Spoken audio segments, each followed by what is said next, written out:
Free the five. Justice now. Free the five. Justice now. Free the five. Justice now. My name is Irma González. I'm the daughter of Olga Salanueva and René González, one of the 5 Cubans who are in prison in the United States for fighting terrorism. They were in prison 12 years ago. They were arrested on September 12, 1998. They were in Miami infiltrating terrorist organizations that live in Miami, organize themselves in Miami to commit terrorist acts against Cuba.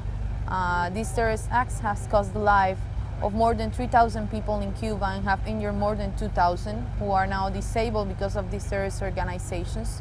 And these Cuban 5, they were in Miami infiltrating these organizations in order to prevent death from happening in Cuba.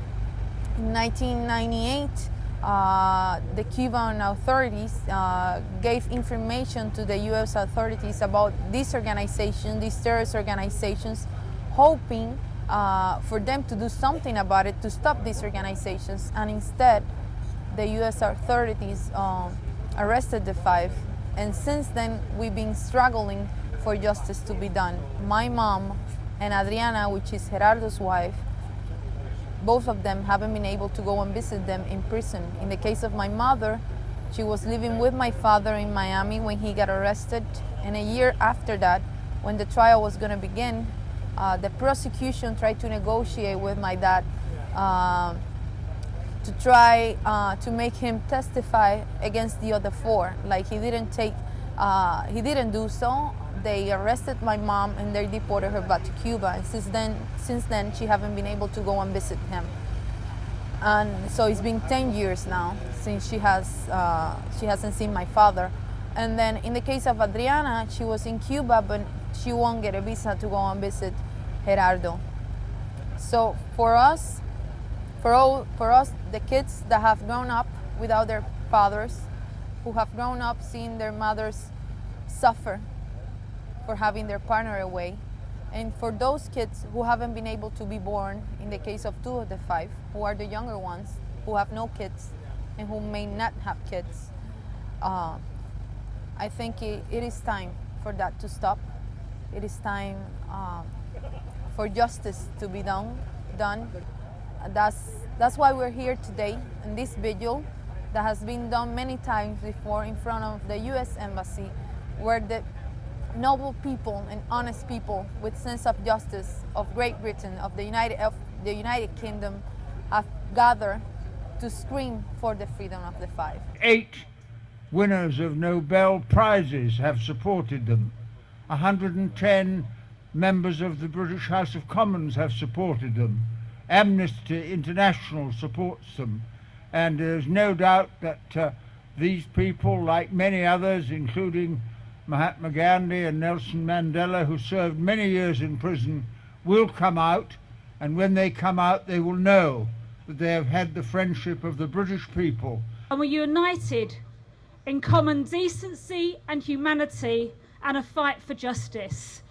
And if anyone's listening across the road, we're here for as long as it takes. We don't want to be here. We want to know that the 5 are at home with their families and their friends, enjoying life in Cuba. But as long as they're in American prison, we will be here standing shoulder to shoulder with their families, their wives, and their friends. For so long as those 5 men remain in prison in the United States, that will be unfinished business.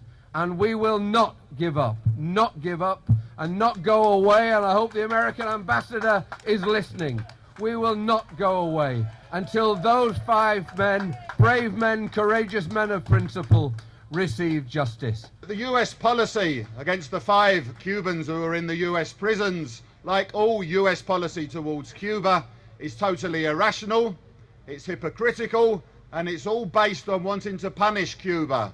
It's wanting to punish Cuba for daring to have a revolution. It's wanting to punish Cuba for daring to nationalize US companies who'd been exploiting the Cuban people for many years. And it's wanting to punish Cuba for daring to be a beacon to people throughout the world, for showing that there is a way of doing things differently, that we could have a better world, and Cuba's showing how that might be done. The reality is that there's no proper evidence at all whatsoever that they're terrorists. In fact, they are counter-terrorists, these people. And we think that at a time when the American government is trying to get rid of terrorism, these people should be applauded for actually trying to help the cause of ending terrorism as well. And what we're trying to do is get a campaign and be part of the campaign to release the so-called Miami 5, send them back home to where they should be with their loved ones and their families, and we can start getting into a proper world dialogue of just speaking to other countries, trading with other countries, and most of all having mutual respect for other countries. And I hope next year what it is we will do will be to greet the 5 and enjoy with them because they're free. So thank you very much. And I know that their freedom is gonna be made possible because of your effort and your love and your struggle.